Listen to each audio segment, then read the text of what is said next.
नमस्कार दोस्तों। जय हिंद। तो आइए आज हम कुछ जानने की प्रयास करेंगे अपने जीवन में, और कैसे हम एक ज़मीन से उठा हुआ लड़का उस मगध का साम्राज्य अपनाया अपने हाथों से, अपने जिद के बदौलत, अपने कर्मों के बदौलत, और अपने मुकाम को कैसे हासिल किया, हम इसके बारे में जानेंगे।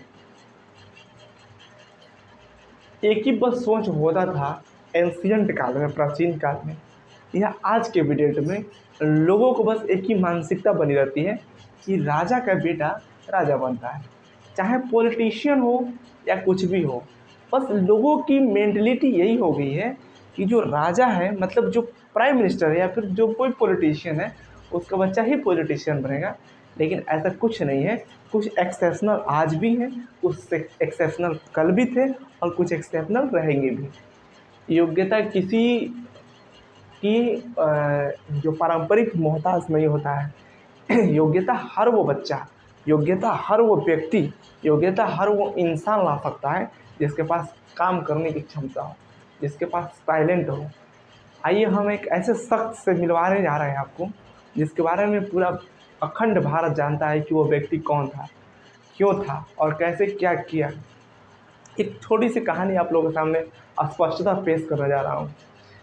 देखिए, चंद्रगुप्त मौर्य को तो आप लोग जानते ही होंगे भली भांति। ये कौन थे? मौर्य वंश के संस्थापक। चंद्रगुप्त मौर्य की स्टोरी हमें बहुत इम्प्रेशन देती है, इंस्पिरेशन देती है, मोटिवेशन देती है कुछ करने के लिए, कुछ कर गुजरने के लिए जीवन में।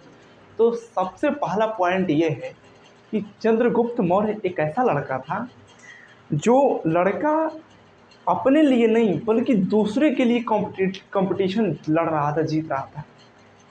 घनानंद जो था, इतना दुष्ट व्यक्ति हो गया था, इतना दरिद्र कहा जाए तो उसके अंदर दरिद्रता समा गई थी कि राजा का राज कर्म जो होता है वो भूल गया था। उसको ये भी नहीं पता था कि हम सम्राट हैं, मगध के राजा हैं। जब घनानंद चाणक्य को अपमानित करके और कहा कि तुम हमारे साम्राज्य से निकल जाओ, तब चाणक्य जी क्या किए आप लोग को बताते हैं। चाणक्य जी अपनी जो ये चुंडी होता है ना, चुंडी खोल दिए, और खोलने के बाद प्रॉमिस किए, कहे कि घनानंद तार हम झोपड़ी उजाड़ देव। इतना जान लीजिए। क्या किए? कहे कि तारा हम साम्राज्य को उखाड़ के फेंक देंगे, ठीक ना। तब जाकर क्या हुआ कि घनानंद और भी क्रोधित से भर गया और सोचा कि ये मूर्ख ब्राह्मण, टकला आदमी, ये हमारा साम्राज्य उजाड़ेगा। ये अहम है दोस्तों, अहम जीवन में कभी नहीं करना चाहिए, क्योंकि अहम रावण को भी था, अहम रावण को भी था, और रावण जमीन पर आकर गिरा, 10 सिर वाला रावण। इसलिए कभी घमंड नहीं करना चाहिए। चाणक्य निकल गए साम्राज्य से, और निकलने के बाद ऐसे शख्स के तलाश में थे जो व्यक्ति योग्य हो, काबिल हो, बुद्धिमान हो। वो ऐसे ही व्यक्ति की तलाश कर रहे थे। बहुत सारे लोगों का टेस्ट लिए, परीक्षण लिए, लेकिन लोग वैसे बन नहीं पाए। रीज़न यही था। लेकिन कोई दिक्कत नहीं। जब चाणक्य एक अच्छे आदमी की खोज लिए, और खोज लेने के बाद जब उनको पता चला कि नहीं, ये बालक जो है बहुत अच्छा बालक है, तब जाकर वो क्या किए कि चाणक्य उनको अपने अंडर में लिए, उनको शिक्षा दिए। एक छोटे से बालक को शिक्षा दिए, शिक्षा देने के बाद बड़े किए, और बड़े जब लड़का जब बड़ा हो गया, तो बड़ा होने के बाद शस्त्र शास्त्र दोनों का अध्ययन करवाएं। अध्ययन करवाने के बाद उनको ऐसे परीक्षण दिए कि वो जो शासक था वो घनानंद का अंत कर दिया।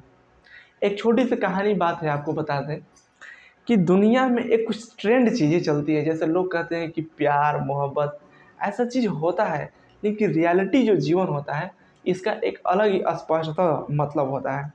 घनानंद की लड़की नंदिनी से चंद्रगुप्त मौर्य का उससे प्रेम हो जाता है, और प्रेम होने के बाद घनानंद तो अपनी जगह पर रहता है, ये लड़ने के लिए तैयार हो जाते हैं उसको पाने के लिए। फिर चंद्रगुप्त मौर्य जो है कि अपने गुरु कौटिल्य से, अपने गुरु विष्णुगुप्त चाणक्य से कहते हैं कि गुरु, अगर हमें ये सारे कष्ट न करना पड़े तो। तब जाकर चंद्रगुप्त मौर्य को चाणक्य द्वारा जवाब दिया जाता है, तो हर कोई भारत का सम्राट होता है। It means without you have a sacrifice you not able to get anything in this world. This statement is very important. तो बिना त्याग की, बिना सेक्रीफाइस के आप जीवन में कुछ बड़ी उपलब्धियां हासिल नहीं कर पा सकते हैं, क्योंकि जो त्याग होता है, जो सेक्रीफाइस होता है, वो बहुत, कहा जाए तो एक ऐसी बड़ी ये सेक्रीफाइस थी उनके लिए, अभी हर एक इंसान के लिए, कि वो अपना पर्सनल जीवन को एक ऐसे जगह पे रखकर और अपना पूरा जीवन लोगों में बिता देता है, लोगों की सेवा में बिता देता है। तो कुछ जानेंगे चाणक्य और जो चंद्रगुप्त मौर्य थे उनके बारे में। वैसे आप लोग सब तो जान ही चुके हैं। और हाँ, जो चंद्रगुप्त थे उनके लड़के का नाम था बिंदुसार और उनके लड़के का नाम था अशोक सम्राट। देखिए, दो चीज़ें हैं, तीन चीज़ें हैं। चंद्रगुप्त मौर्य जैन धर्म को मानने वाले थे और जो बिंदुसार थे वो भी शायद इसी धर्म को मानने वाले थे, लेकिन जो अशोक सम्राट हुए हैं वो बौद्ध को मानने वाले थे, बौद्धिज्म थे, बौद्ध विचारधारा उनके अंदर थी। तो कहा जाता है कि जो बीच वाले हैं, मतलब जो बिंदुसार है, वो एक महान पिता के पुत्र थे और महान पुत्र के पिता थे। ये वाली कॉन्सेप्ट लोगों को हाली समझ में नहीं आता है, क्योंकि थोड़ा सा कॉम्प्लिकेटेड लगता है। तो आइए आप लोगों को कुछ हम परिचय कराते हैं। देखिए, चंद्रगुप्त मौर्य का पूरा नाम जो है मौर्य सम्राट चंद्रगुप्त मौर्य के नाम से हम लोग उनको जानते हैं। इतना क्लियर हुआ दोस्तों? देखिए ये वाला जो है, ठीक। दूसरा क्या है कि सेंट्रोकोटस एडोकोट्स, ये नाम जानते कौन दिया है? ये नाम दिया है सेल्यूकस निकेटर। जिस समय भारत में घरानंद का राज चल रहा था, उसी समय चंद्रगुप्त मौर्य जो थे कि भारत में अपना तुरंत रिसेंटली शासन स्थापित किए थे, तभी विश्व विजेता सिकंदर के नाम से जानने वाला अलेक्जेंडर उनका नाम था, वो भारत के नॉर्थ साइड से जो सिंधु नदी बहती है मानसरोवर झील से, उसी सिंधु नदी पे आया और वहाँ से अंदर नहीं आ पाया, वहाँ से उसकी सेनाएं हार गई।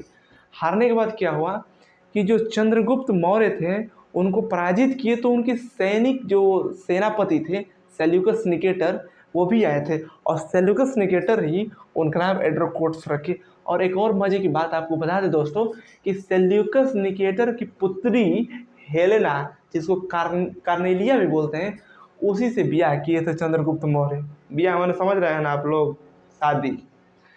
तब क्या हुआ कि जब उसे शादी कर लिए, तो करने के बाद चंद्रगुप्त मौर्य उनको अफगानिस्तान दे दिए पूरी खुशी में, कहे कि लो ये तुम्हारा हुआ। वो भी सोच रहा पूरा हाथी घोड़ा दे दिया इनको, अपच के दहेज वहेज मिल गया बढ़िया। देखिए और क्या है कि अब आपको हम बता दें कि इनका जन्म हुआ था, आप लोग को दिखाई दे रहा होगा, लाइट कटने के कारण थोड़ी सी प्रॉब्लम आ गई है वीडियो बनाने में। जन्म जो है 345 ईसा पूर्व, यानी यीशु मसीह के जन्म से 345 ईसा पूर्व हुआ था, और डेथ जो हुआ था, मृत्यु 297 ईसा पूर्व हुआ था। देखिए, जो यीशु मसीह के जन्म से पहले जो चलता था टाइम पीरियड, उसमें काउंटिंग गिनती जो उल्टी होती थी, 3 2 1 ऐसा होता था। लेकिन after the birth of Jesus Christ our counting is start a ascending order. तो हम अब यहाँ पे बात करेंगे कि उनका जन्म स्थान कहाँ हुआ था। तो जन्म स्थान उनका हुआ था बिहार में, पाटलिपुत्र में। और देखिए, मृत्यु के समय वो 48 वर्ष के थे मिनिमम। उसके बाद जो स्थान था श्रवणबेलगोला, कर्नाटका में, साउथ में उनका डेथ हुआ था। पिता का नाम चंद्रवर्धन मौर्य था, माता मुरा थी, पत्नी दुर्धरा और हेलेना थी। कहा जाए तो उनका लवर यहाँ पे नंदनी भी थी, नंदनी, लेकिन सक्सेस नहीं हुआ। वही है राधा कृष्ण श्याम मीरा, वही है। अब देखिए, चंद्रगुप्त मौर्य के जो पूर्वाधिकारी हुए, पूर्वाधिकारी मतलब उनसे जो पहले शासन कर रहे थे, वो थे घनानंद। बहुत घमंडी शासक था और शासन अवधि इनका 24 वर्ष था। किनका? चंद्रगुप्त मौर्य का। धर्म जाति से हिंदू सनातन धर्म को मानने वाले थे, लेकिन बाद में जाकर जैन धर्म को अपना लिए थे। चंद्रगुप्त मौर्य ने पहले पंजाब और सिंध के क्षेत्र में यूनानी शासकों का राज था, जिनका मुखिया सिकंदर था। लेकिन 323 ईसा पूर्व में सिकंदर की मृत्यु के पश्चात ये लोग आपस में लड़ने झगड़ने लगे, जिससे यूनानियों की शक्ति कमजोर पड़ गई। समझ रहे हैं ना? का फायदा उठाकर चंद्रगुप्त मौर्य